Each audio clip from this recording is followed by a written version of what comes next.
انصاف میں تاخیر انصاف سے انکار ہے. Justice delayed is justice denied. اور کہیں بھی نا انصافی ہر جگہ انصاف کے لیے خطرہ ہے. Injustice anywhere is a threat to justice everywhere. یہ قولیں ہیں مارٹن لوتھر کنگ جونیئر کی.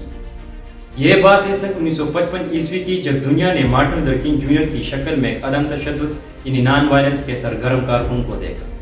مارٹن لوتھر کنگ جونیئر کی سب سے مشہور تقریر آئی ہیو اے ڈریم نے مارٹن لوتھر کنگ جونیئر کو انگنت پذیرائی دی.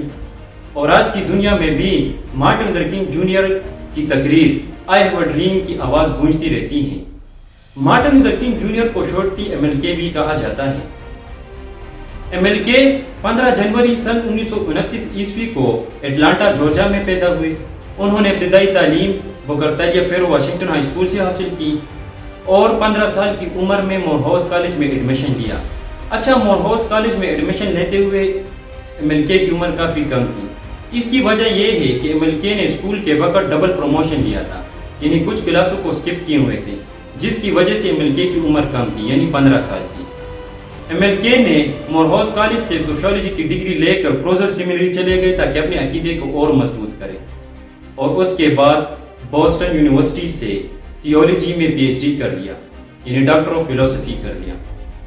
اچھا، اگر MLK کی فیملی کی بات کی جائے تو ان کے والد عیسائیت کے پرچار کرنے والے مبلغ تھے اور MLK کی ایک بڑی بہن اور ایک چھوٹا بھائی تھا. MLK نے سن 1953 میں اسکوٹا سے شادی کر لی. اسکوٹا اس کی بیوی کی نام ہے، جن سے ان کے 4 بچے ہیں، جن میں یولنڈا، برنیز، ڈیکسٹر اور مارٹن شامل ہیں. اچھا، MLK تب سے سول رائٹ ایکٹیوسٹ کہلانے لگے جب اس نے مونٹگیمری بس بائیکاٹ کی قیادت کی. اور مونٹگیمری بس بائیکاٹ اس لیے تھا کہ ایک بلیک افریقن امریکن نے وائٹ امریکن کو بس میں سیٹ دینے سے انکار کر دیا تھا. اچھا، اس وقت یہ ہوتا تھا کہ یونائٹڈ اسٹیٹس آف امریکہ میں سیگریگیشن لاز نافذ تھی. سیگریگیشن لاز یہی کچھ تھا کہ بلیک افریقن امریکن کے لیے اپنے اسکول، اپنے کالجز، اپنے چرچز اور اپنے مارکیٹیں موجود تھی. یہاں تک کہ پانی پینے کے لیے الگ نل کے مختص کیے گئے تھے اور اس طرح علاقے تھے کہ ادھر بلیک افریقن امریکن کی جانے پر پابندی عائد کی گئی تھی. اچھا، تو ان سب چیزوں کو روزا پارکس برداشت کرتی آ رہی تھی اور ایک دن یہ ہوا کہ روزا پارکس آفس سے گھر کو آ رہی تھی. تو اس نے دیکھا کہ وہ بس پر چڑھی تو اس نے دیکھا کہ بس میں وائٹ امریکن کی سیٹوں میں ایک سیٹ خالی ہے. تو اس پر بیٹھی کیونکہ وہ بہت تکی ہوئی تھی. کچھ دیر بعد ایک وائٹ امریکن آیا. اس نے روزا پارکس کو کہا کہ آپ ادھر سے اٹھ جائے کیونکہ آپ وائٹ امریکن کی سیٹوں میں ایک سیٹ پر بیٹھی ہیں.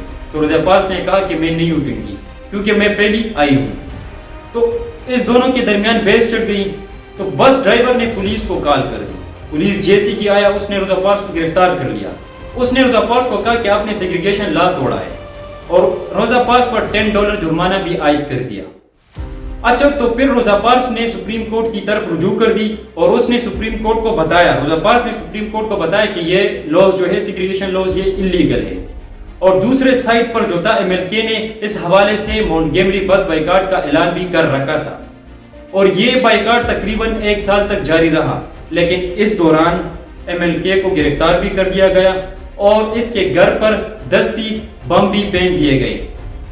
اچھا، مونٹگیمری بس بائیکاٹ 1 سال کے بعد ختم ہوا اور MLK کو جیل سے رہا کیا گیا. MLK چونکہ ایک نان وائلنٹ پروٹیسٹر تھا تو اس نے کسی نہ کسی طریقے سے اپنا پروٹیسٹ جاری رکھا ہوا تھا اور اپنے آئیڈیالوجی کو وقت کے ساتھ مضبوط کرتا گیا. تو پھر سن 1963 کو MLK نے 2.5 لاکھ لوگوں کو لے کر واشنگٹن کی طرف مارچ کیا اور یہ وہ جگہ ہے جدھر مارٹن لوتھر کنگ جونیئر نے آئی ہیو اے ڈریم کا سپیچ دیا تھا جس کا تھیم تھا لبرٹی، فریڈم اینڈ ایکوالٹی.